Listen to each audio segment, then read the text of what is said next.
Good morning mga friends. Welcome to my channel. Chunila Reyes, please like and subscribe my channel.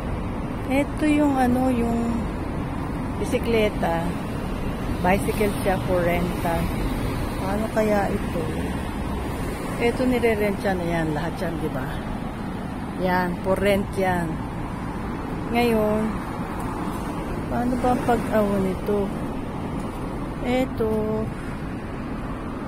ano siya, yung caution.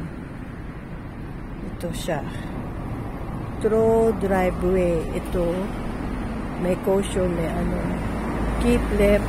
Ito naman, pedestrian priority. Tapos, may instruction dito. Ito ang instruction niya, explore Japan, bicycle. Yan, apply for 1-day pass here. Mag-a-apply ka pala ng 1-day pass dito. Kailangan din ng code. Tapos ngayon, ito yung insert the bicycle to the rack and lock it. Tapos meron dyan ditong po rental siya. Passcode. Ito pala yung bike na nirerentahan. Hindi naman ako marunong yan, pero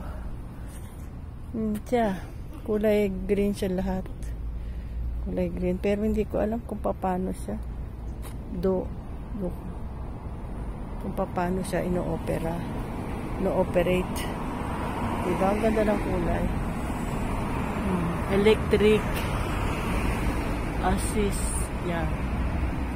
Okay, friend. Ito ang rental bicycle yan. 4 lang ngayon. Ang dami niya. Dito meron dito. Nakalock siya eh. Ito nilalock siya dyan. Pumapasok siya dyan. Nakalock. Ito ang pag one time usage or month. 24 hours, 165 basic fee. Tapos for 1 month, 1,650. Ang niya, 1 day pass siya.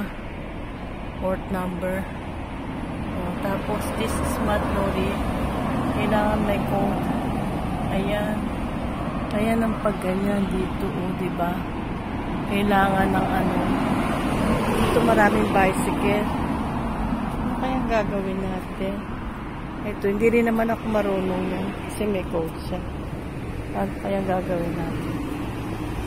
Okay, friends. Bye for now. Thank you for watching. Until my next vlog, Chunila Reyes, please like and subscribe my channel. Rental bicycle. Ito, kailangan ilak mo siya dyan. O, diba? Bye for now. Please like and subscribe my channel, Chunila Reyes. God bless all of you. Thank you for watching.